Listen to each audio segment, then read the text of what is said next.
The first thing Grant Holloway noticed wasn't the wolves. It was his own sheep running uphill. For 35 years, Grant had raised sheep in Ashcroft Valley. He had lived through droughts that cracked the earth, floods that carried away fences, and winters cold enough to freeze water troughs solid before sunrise. Sheep didn't run uphill in a blizzard, not unless something had frightened them badly enough to forget every instinct that normally kept them alive.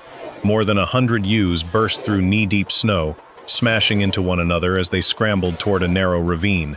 Lambs disappeared beneath larger bodies. One yearling ram crashed into a buried fence post, struggled to stand, then disappeared again in the swirling white. Grant fought the wind. "Turn them." The storm swallowed his voice. Snow hit his face like handfuls of broken glass. Every breath burned his lungs. Behind the flock, gray shadows drifted between the pine trees. Then came the howl, not distant, close, much too close. Grant reached for the ATV radio clipped to his jacket. Static, nothing else. He cursed under his breath. 3 of his ranch hands had already disappeared into the storm while trying to circle the flock from the south. He couldn't see them anymore. Another howl. The sheep exploded into fresh panic. "No!" Grant started running. He knew what happened when frightened sheep reached a ravine covered by fresh snow.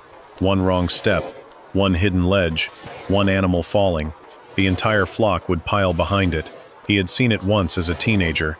His father never forgot the sound. Neither had Grant. The lead ewe reached the edge. She jumped. Grant felt his stomach drop, but before the second ewe could follow, something moved across the slope. Not from behind, from the side. A ram. Dark shoulders, lean body. One front leg turned slightly inward. The ram didn't charge. He didn't panic. He simply stepped in front of the lead ewe. She hesitated, only for a heartbeat, but that heartbeat changed everything.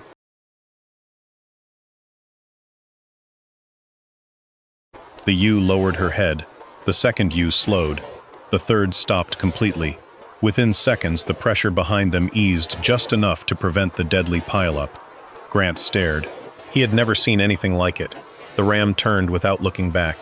Instead of heading downhill, he climbed toward a rocky ridge almost invisible beneath the snow. 1 ewe followed, then 5, then 20. Soon, nearly Grant's entire flock was moving after a ram they had never met. "What are you doing?" Grant whispered. The wolves tried cutting across the slope. The terrain betrayed them. Hidden boulders forced them to separate. Deep drifts slowed their charge. The ram never hurried. He kept exactly the same pace, steady, certain, as though he had walked this mountain before. Grant had no choice. He followed. The climb grew steeper. Wind screamed across the ridge until Grant could barely remain on his feet. Then, without warning, the ram slipped between 2 towering walls of stone, almost completely buried beneath snow. Grant almost missed the opening. From 10 yards away, it looked like solid rock. Inside, the passage twisted sharply before opening into something impossible. A sheltered basin surrounded by old pine trees. The wind disappeared. Snow covered the ground only ankle deep. Dry grass still stood between patches of exposed rock. The flock poured inside as if they had known the place their entire lives. The wolves reached the entrance, stopped. The narrow passage forced them into single file. One snapped at the first ewe. The ram wheeled around. He lowered his head, not to attack, but to block the opening, just long enough for the final lamb to pass through. Only then did he step aside and disappear deeper into the basin. The wolves refused to enter.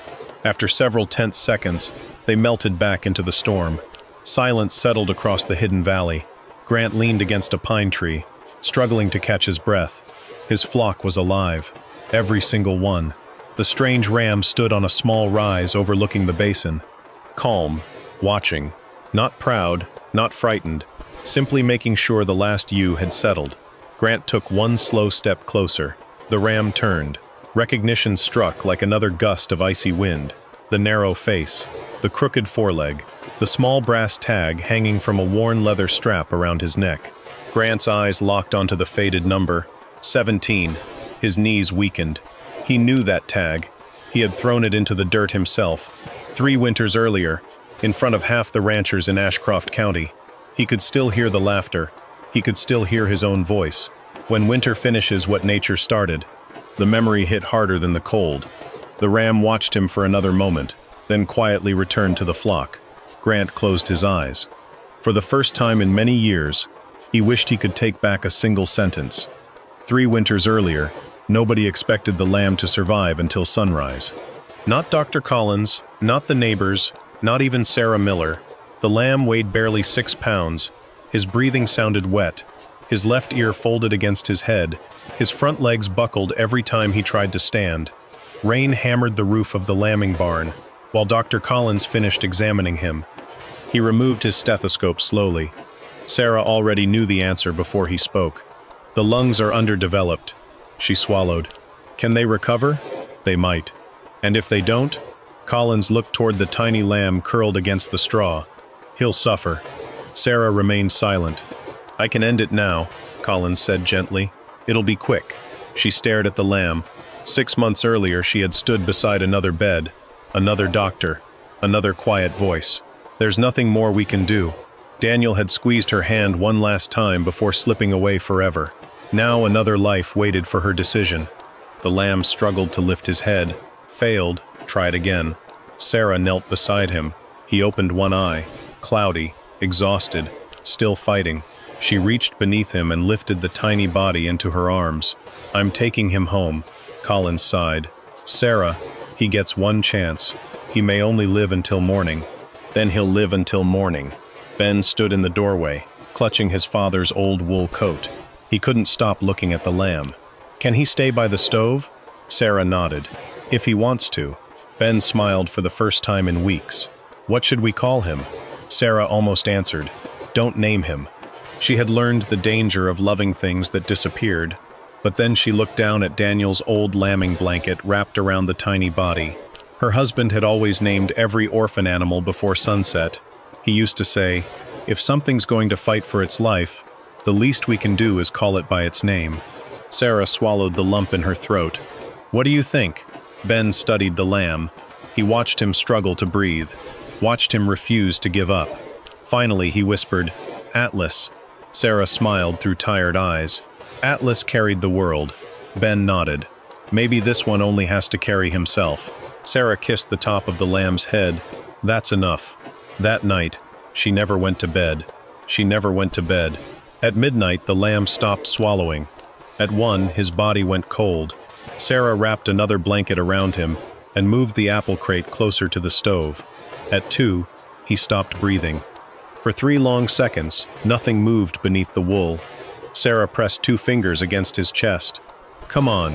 No response. She rubbed harder. Come on, little man. Ben appeared at the foot of the stairs, pale and half asleep. Mom, go back to bed. Is he dead? Sarah did not answer. She kept rubbing the lamb's chest. Then Atlas pulled in a thin, rattling breath. Ben covered his mouth. Sarah closed her eyes for 1 second. That's it, she whispered. Again, Atlas breathed. Stopped. Breathed again. Ben came closer and sat on the floor. Neither of them spoke until dawn. When the first gray light entered the kitchen, Atlas was still alive.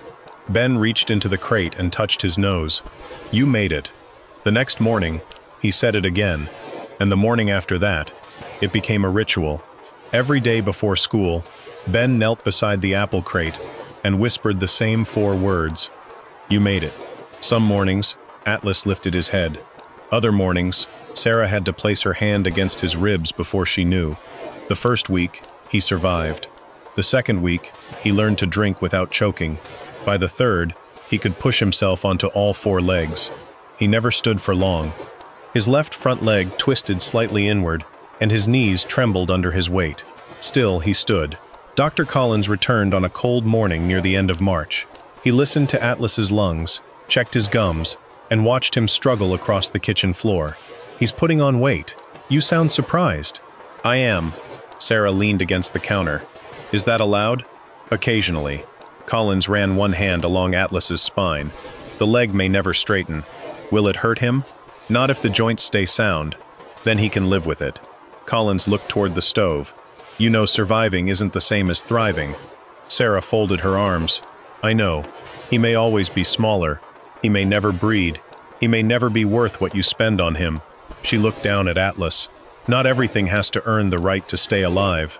Collins held her gaze for a moment, then he put his stethoscope away. No, he said quietly. I suppose it doesn't. By May, Atlas moved outside with the bottle lambs.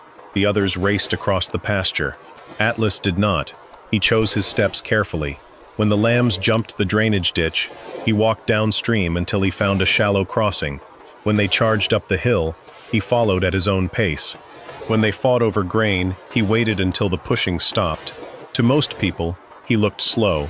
Sarah began to suspect he was simply paying attention. The first time she noticed it, Atlas was 4 months old. The flock grazed along the lower pasture, while Sarah repaired a section of fence near the creek. Atlas suddenly lifted his head. He stared toward the cottonwoods. Nothing moved. No sound came from the brush. Then he walked uphill. A few lambs followed. Within a minute, the ewes began lifting their heads. One by one, they moved after him. Sarah stopped working. The farm dog, Scout, growled. 2 coyotes appeared at the edge of the trees. They had been downwind and nearly invisible. Sarah shouted and fired a warning shot into the air. The coyotes vanished. Atlas stood halfway up the hill, watching the flock gather around him. That evening, Sarah mentioned it to Dr. Collins. He probably smelled them. Before Scout? Could happen. The flock followed him. They follow movement. They had 50 animals moving downhill. Collins smiled. You've invested a lot in this lamb. What does that mean? It means people see what they hope to see. Sarah set down her coffee. And sometimes people stop seeing because they've already decided. Collins nodded once. Fair. The first public story about Atlas began at Harper's feed store. Sarah had taken him into town because he was still too weak to remain alone in the pasture during feeding. He stood in the back of the truck beside Ben while Sarah loaded mineral blocks. Grant Holloway was leaning against the porch rail with 2 ranchers from the west side of the valley. He noticed Atlas immediately. That the lamb Collins said wouldn't make it?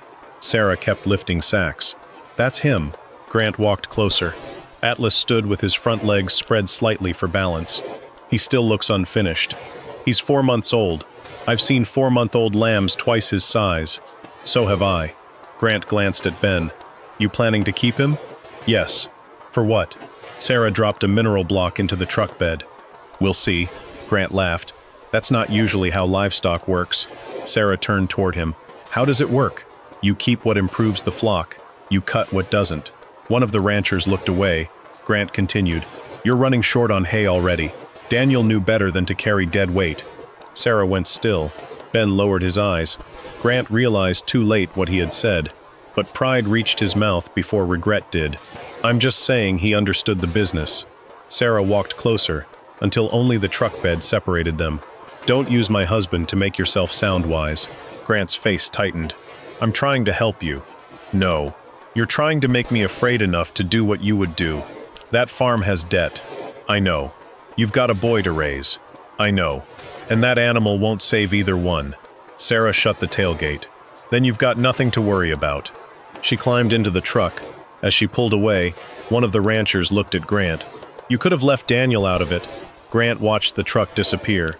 She needs somebody to tell her the truth. The rancher picked up his coffee. Maybe. He took a sip.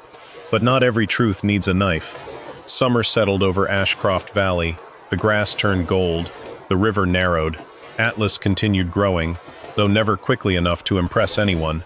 Ben spent most evenings with him. He taught Atlas to follow a grain bucket, stand for hoof checks, and walk through narrow gates without pushing. More often, Atlas seemed to teach Ben. He would not be hurried. He would not follow noise simply because it was loud. And when something frightened the flock, he never ran first. One evening, a thunderstorm formed behind the northern ridge. The sky above the farm remained clear. Atlas stopped grazing and moved toward the barn. The ewes followed.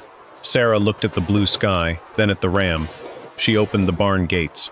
20 minutes later, hail struck the pasture hard enough to strip leaves from the trees. Ben watched from the doorway.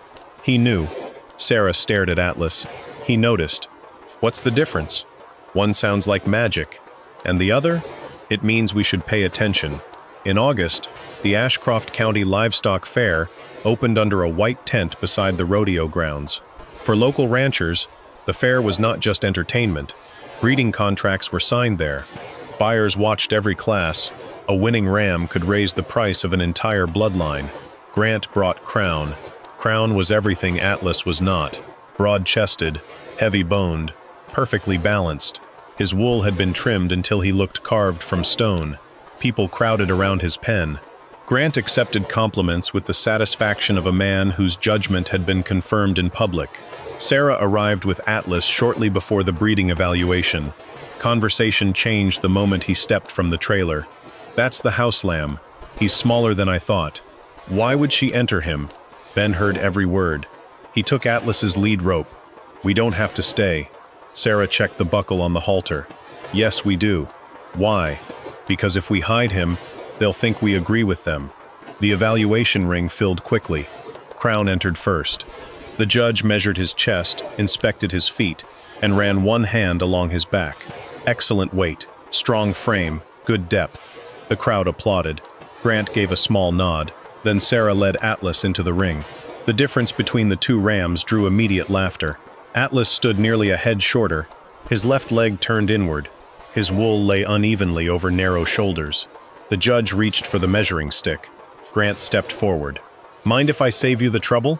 The judge hesitated. Grant took the stick. "This," he said, placing one hand on Crown's back, "is what a breeding ram looks like." He turned toward Atlas. "And this is what happens when sentiment starts making business decisions." Several people laughed. Sarah felt Ben's grip tighten around the rope. Grant looked toward the crowd. "You can feed a bad decision for years. It still won't turn into a good animal." The laughter grew. Sarah stared at him. "Are you finished?" Grant reached into a box of livestock tags beside the ring. He pulled out a brass tag marked with the number 17. He tossed it into the dirt at Atlas's feet. "When winter finishes what nature started, tie that around his neck." The crowd went quiet for half a second. Then someone laughed. Others followed. Sarah looked down at the tag. A pulse beat hard in her throat. She wanted to leave. She wanted to answer. She wanted Daniel standing beside her. Before she could move, Ben bent down and picked up the tag. He crossed the ring. Grant looked at him. "What are you doing?" Ben held out the brass number. "You keep it." Grant frowned. "Why?" Ben's voice shook, but he did not lower his hand. "Because someday you may need help remembering him." No one laughed. Grant stared at the boy. For a moment, something uncertain crossed his face. Then he took the tag. "Take your ram home, son." Ben returned to Sarah. She placed one hand on his shoulder. They left before the evaluation ended. Atlas received no score. Crown won the fair. But by evening, nobody was talking about Crown. They were talking about the tag. Autumn came early. Cold rain settled over the valley for 6 straight days. On the 7th morning, Sarah found Atlas beneath an oak tree. He stood alone with his head hanging low. Each breath came short and wet. By the time Dr. Collins arrived, foam had gathered around his mouth. "Pneumonia," he said. Ben stood near the barn door. "Again?" Collins nodded. The damage from birth left weak tissue in the lungs. "What does he need?" Sarah asked. "Strong antibiotics, fluids, heat." "How much?" Collins named the amount. Sarah looked toward the farmhouse. The roof still leaked over the back room. The tractor needed a new tire. The feed account was already late. "Order it." Collins paused. "Sarah, he may not respond." "Order it." "You need to understand." "I understand." She looked at Atlas. "Order the medicine." That night, the apple crate returned to the kitchen. Atlas lay beside the stove beneath Daniel's old blanket. Ben sat with him until midnight. Sarah finally sent him upstairs. After he left, she opened the kitchen drawer. Inside lay 2 wedding rings, Daniel's and hers. She lifted her own. The gold had worn thin along the edge. Daniel had bought it when they were 22 and nearly broke. He had apologized for its size. Sarah had laughed and told him she was marrying the man, not the metal. Now she closed her hand around it. The next morning, she drove into town. When she returned, the ring was gone. The medicine was not. For 3 days, Atlas barely moved. On the 4th, he lifted his head. On the 5th, he drank. On the 7th morning, Ben entered the kitchen and stopped. Atlas stood beside the crate. His legs trembled. He took one step, then another. Ben covered his mouth. "You made it." Sarah leaned against the counter. Her bare left hand rested against the wood. She smiled. But beneath that smile, a new fear had already begun to grow, because saving Atlas had cost more than a ring, and winter had not yet begun. Because saving Atlas had cost more than a ring, and winter had not yet begun. By December, Sarah had learned to sort bills by consequence. The red ones went on top: feed, fuel, loan payment. The rest waited beneath them like smaller fires. Ben never asked why the furnace stayed low at night. He wore Daniel's old coat inside the house and did his homework at the kitchen table, while Sarah worked through figures that refused to improve. Atlas returned to the flock, thinner than before but alive. That was how Grant saw him again. Sarah had stopped outside Harper's feed store to pick up mineral salt. Atlas stood in the back of the truck beside two young ewes. Grant came down the porch steps. Heard he got sick. Sarah kept tying the load. He did. And you treated him. Yes. Grant's eyes dropped to her left hand. The pale band of skin where her ring had been was obvious in the cold. He looked away too late. What did it cost? Enough. Grant stared at Atlas. You can't keep paying that kind of money for one weak animal. Sarah pulled the rope tight. He isn't one weak animal. That's exactly the kind of thinking that gets farms sold.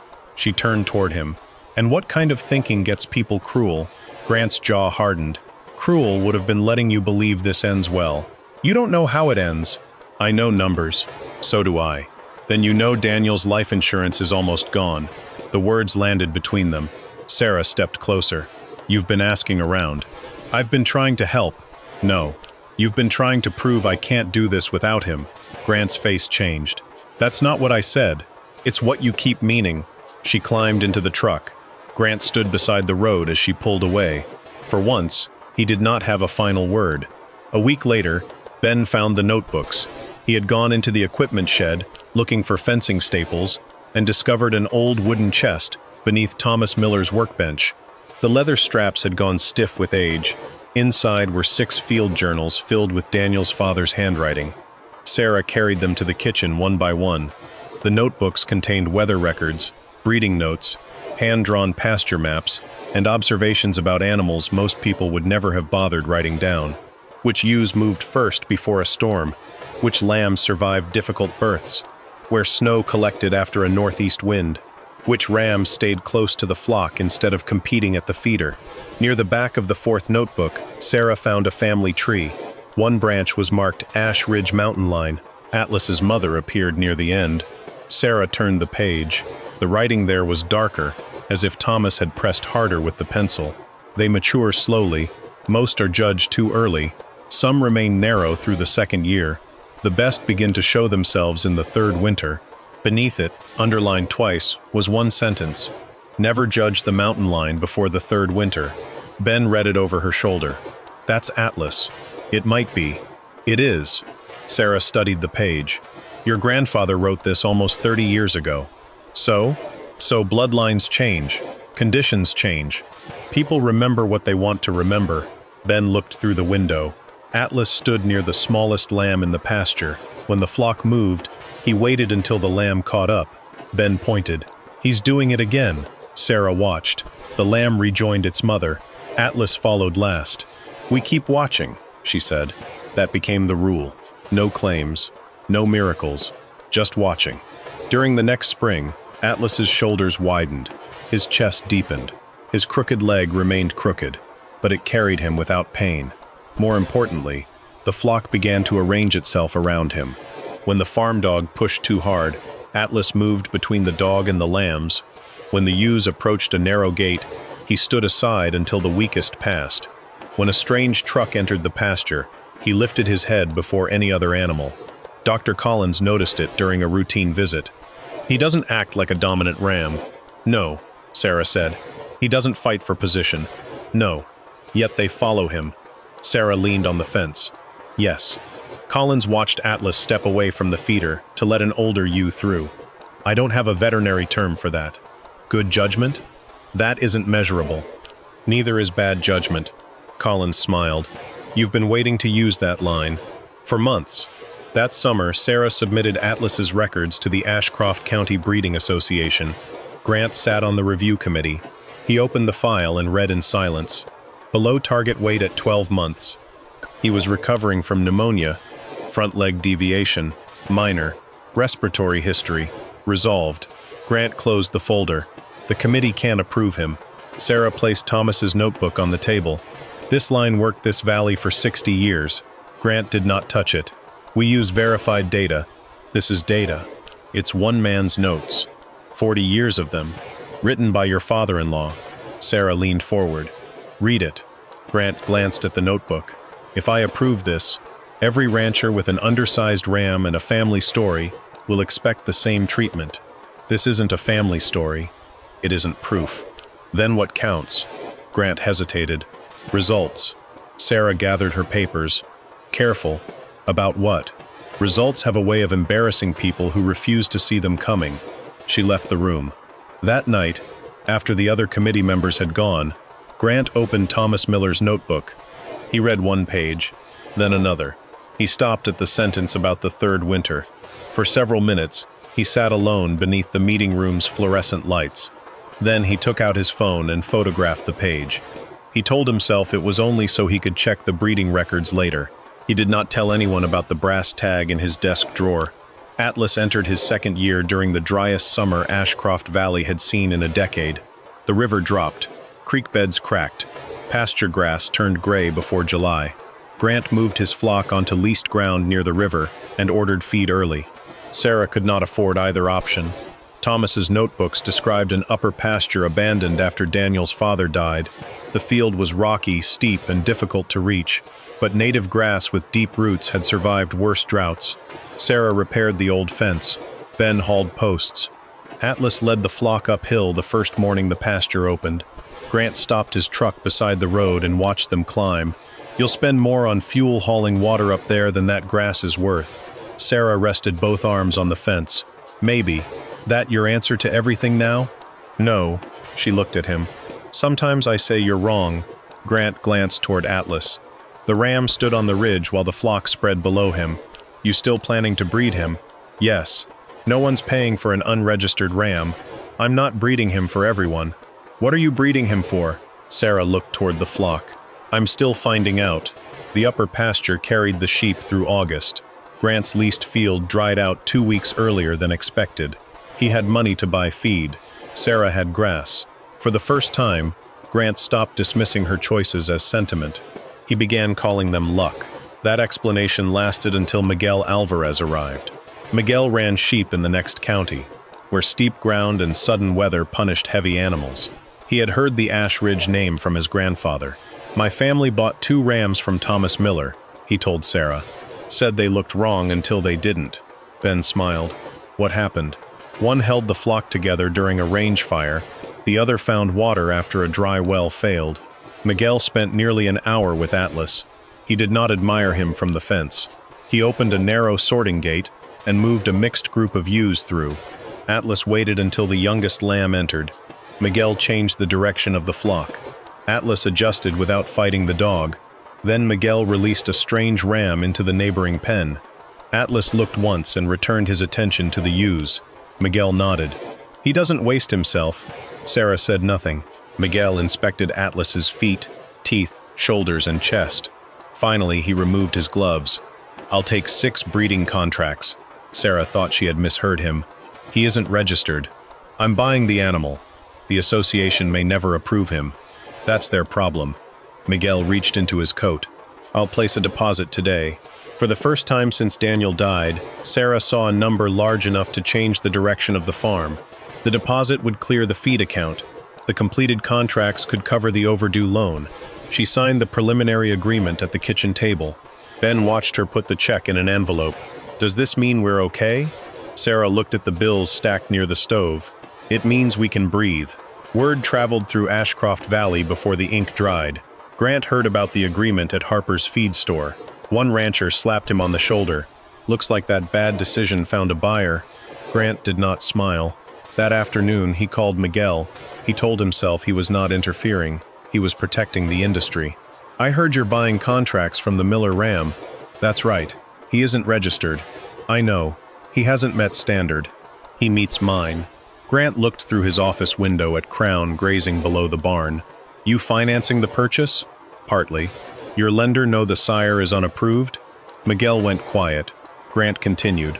I'd hate to see you build a program around stock the association may reject. Are you warning me? I'm giving you information. You're on the committee. Yes. And you've already decided. We follow standards. Miguel's voice cooled. Standards can change. Banks don't lend against what might change. The call ended soon after. Grant sat at his desk. The brass tag lay in the top drawer. He did not open it. 2 days later, Miguel called Sarah. His voice told her before his words did. I'm sorry. She stood beside the kitchen sink. What happened? The bank reviewed the contract. And?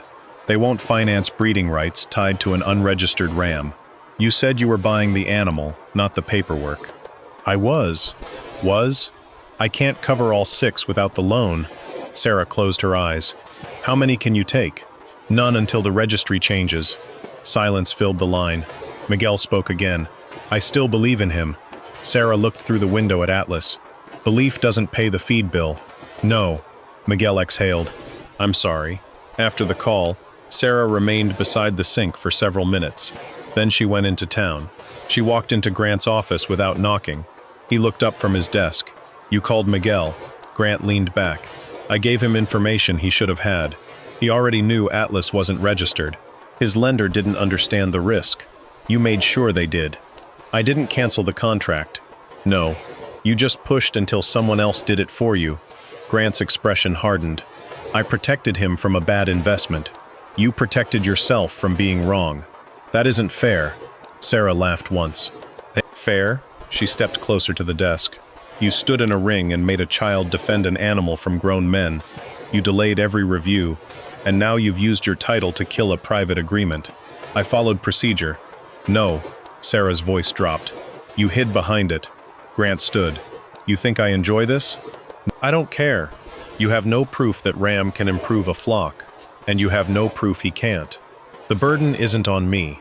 Sarah looked at him for a long moment. That's why men like you stay certain so long. She turned toward the door. Grant called after her. Sarah! She stopped, but did not look back. I didn't want you to lose the farm over him. Sarah's hand tightened around the doorknob.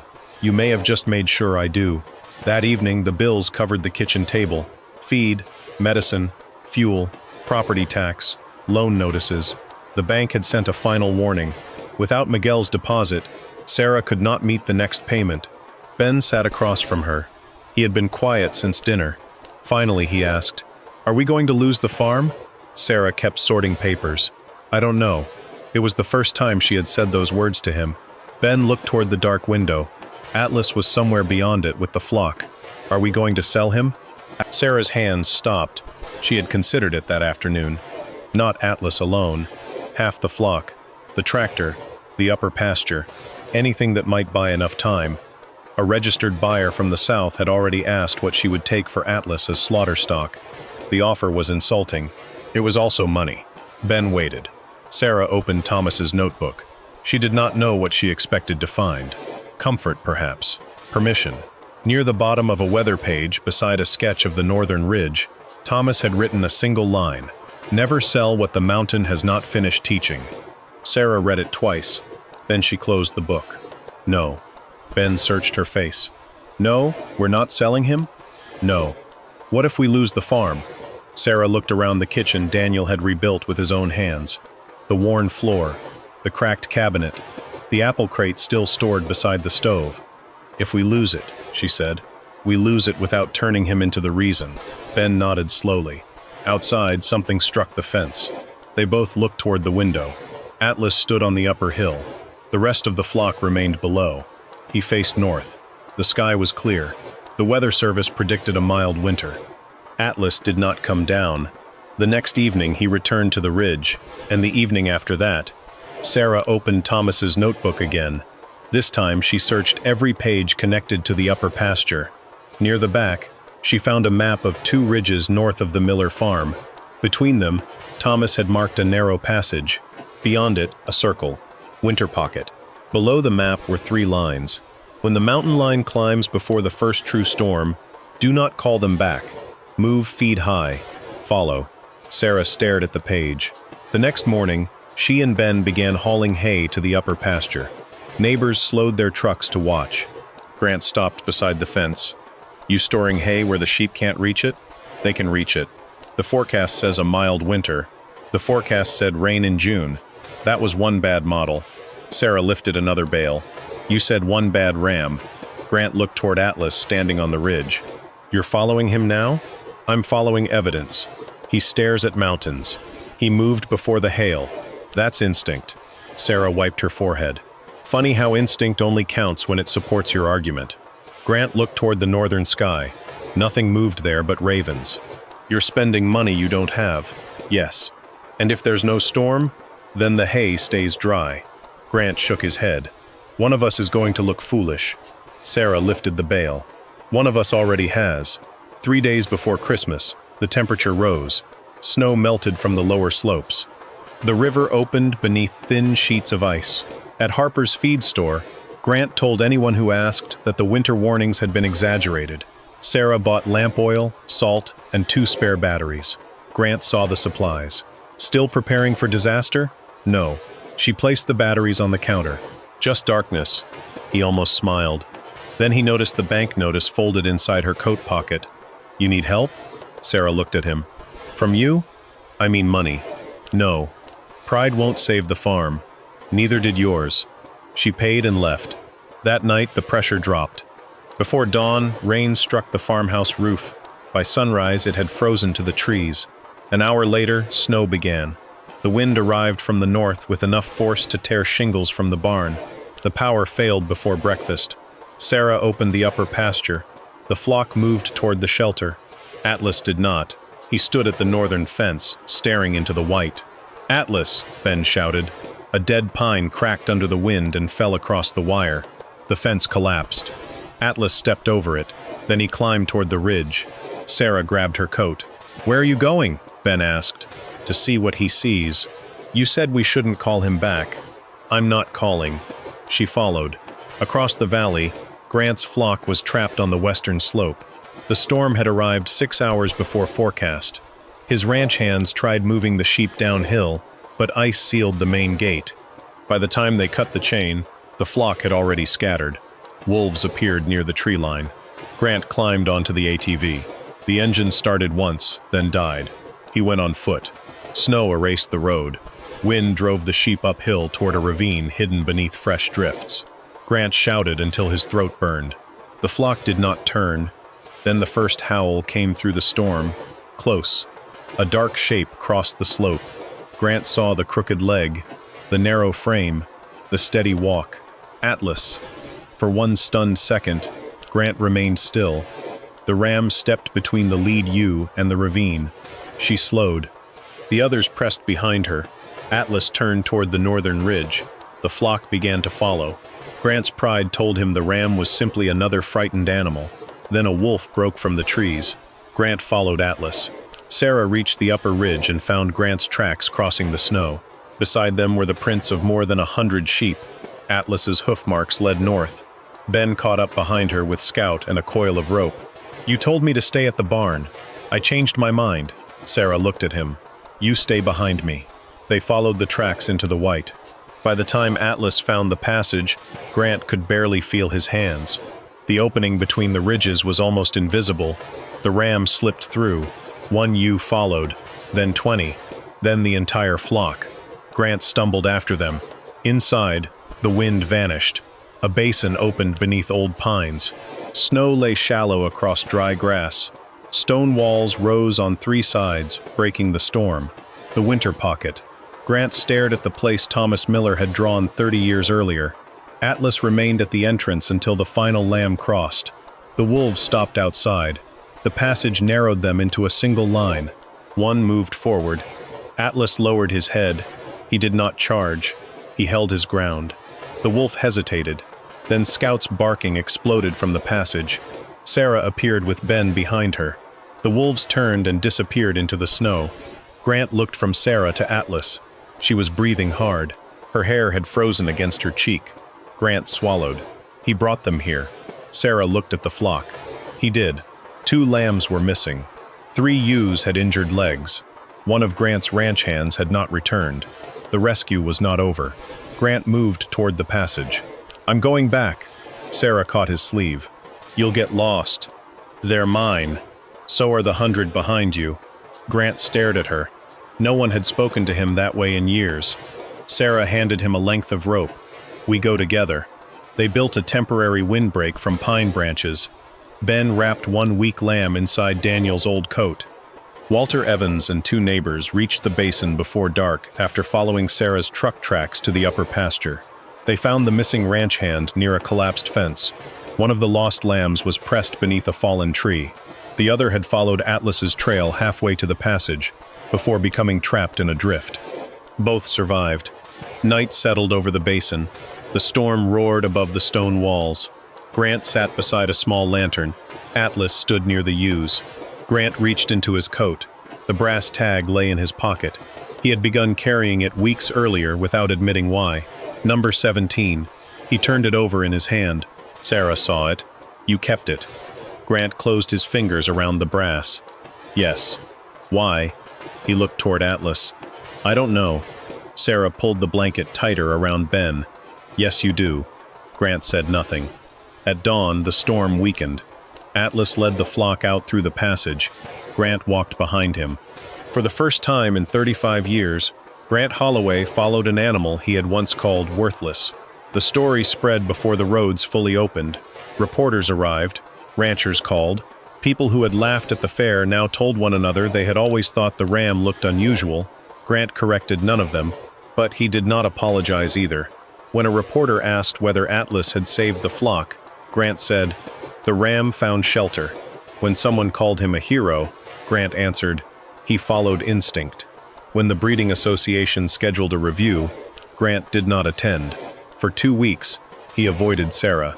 He repaired fences. He treated injured sheep. He walked the western slope alone. Then he began rebuilding an old stone wall his father had torn down decades earlier. Walter found him carrying rock one cold morning. "You lose a bet?" Grant set the stone in place. "Wall breaks wind. Always has. My father said it wasted pasture. So you removed it?" "Yes." Walter leaned on his cane. Grant kept working. Finally he said, "I called Miguel." Walter waited. "I told him the ram was a risk." "That true?" "I believed it was. That wasn't the question." Grant looked toward the half-built wall. "No." Walter nodded. "What are you going to do?" "I don't know." "Then keep carrying rock until you do." 3 months after the storm, the Ashcroft Spring Livestock Auction filled the same fairgrounds where Atlas had been humiliated. The same white tent stood beside the ring. Many of the same ranchers crowded the rails. Sarah had not entered Atlas. She came only because Miguel had asked to speak with her about renewing the contracts. Grant arrived late. He carried the brass tag in his coat pocket. Before the first sale began, he walked into the ring and asked for the microphone. Conversation faded. Sarah stood near the back with Ben. Grant looked around at the faces. Some had laughed 3 winters earlier. Some had repeated his words afterward. He removed the brass tag. The number caught the light. 3 years ago, he said, I stood in this ring and told everyone Sarah Miller's ram would die. No one moved. I didn't say it because I knew. Grant looked toward Sarah. I said it because I wanted everyone else to believe I couldn't be wrong. He held up the tag. I gave this number to her son as a joke. Ben stared at him. Grant's voice roughened. The joke survived the winter. A few people lowered their eyes. Grant continued. I was wrong about the ram. He paused. But that wasn't my worst mistake. He looked across the crowd. My worst mistake was using my position to make sure no one else got the chance to decide for themselves. A murmur moved through the tent. Sarah's face remained still. Grant turned toward Miguel. I interfered with your contract. Miguel nodded once. Grant looked back at Sarah. I cost your farm money it needed. Yes, she said. The single word carried farther than a speech. Grant held the tag tighter. I can't undo that. No. I can say it where I first made the mistake. He faced the crowd again. Atlas saved my flock because he understood something I didn't. Grant glanced toward the pens where Crown stood with several breeding rams. I thought leadership looked like size. He looked toward Sarah. I was wrong. Silence held the tent. Then Walter stood. He began clapping. Slowly. Miguel joined him. Then Dr. Collins. Ben. One by one, the ranchers rose. Sarah did not clap. She did not need to. Grant stepped out of the ring and walked toward her. He offered the brass tag. She looked at it. No. His hand lowered. You should have it. No. What do I do with it? Sarah met his eyes. Remember, at the next breeding association meeting, Grant placed Atlas's application on the table. I withdraw every objection. The chairman looked at him. You're recommending approval? I'm recommending more than that. Grant opened Thomas Miller's notebook. We measure weight, growth, wool, and structure. We should. He looked around the room. But animals working hard country need judgment, flock sense, and the ability to handle weather. One member frowned. How do you measure that? Grant glanced toward Sarah. By paying attention before the third winter.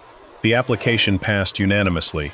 Atlas became the first registered ram from the Ash Ridge mountain line in more than 40 years. Miguel renewed the 6 contracts. 3 other ranchers added their names. The money did not erase the debt, but it kept the bank from taking the farm. After the meeting, Grant approached Sarah. I want breeding rights. She raised an eyebrow. For Crown's line? For mine. You want Atlas to fix your flock. I want to start fixing what I bred out of it. Sarah considered him. 3 conditions. Grant waited. You restore the upper grazing corridor. He nodded. You rebuild the shelter belts. Another nod. And the line stays open to small farms. You don't control it. Grant hesitated. Then he said, agreed. The work took years. Grant complained about nearly all of it. The first row of windbreak trees died during a dry summer. The upper trail broke 2 tractor axles. Several ranchers mocked him for rebuilding structures his father had removed. He kept working. The brass tag marked 17 hung from the gate of Holloway Ranch. When people asked why, Grant answered, so I remember what certainty cost me. Atlas never became the biggest ram in Ashcroft Valley. He never won a fair. His lambs often looked unimpressive during their first year. Some buyers complained. By the third winter, the best of them began showing the same quiet instinct. They moved before storms. They waited for weak lambs.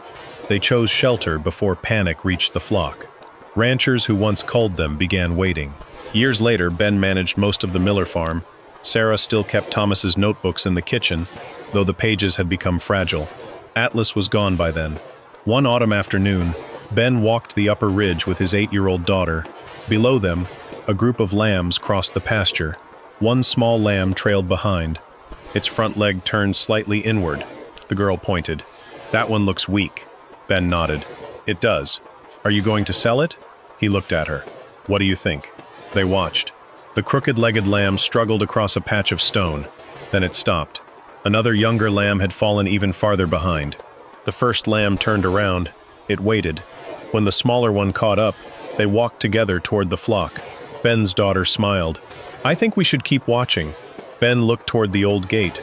The brass tag had faded beneath years of rain and snow. The number was almost impossible to read, but nobody in Ashcroft Valley needed to read it anymore. They knew what it meant. Never judge the mountain line before the third winter. High above the valley, ravens circled over the northern ridge. The flock lifted its heads. Then, calmly and without fear, it began moving toward shelter. Together,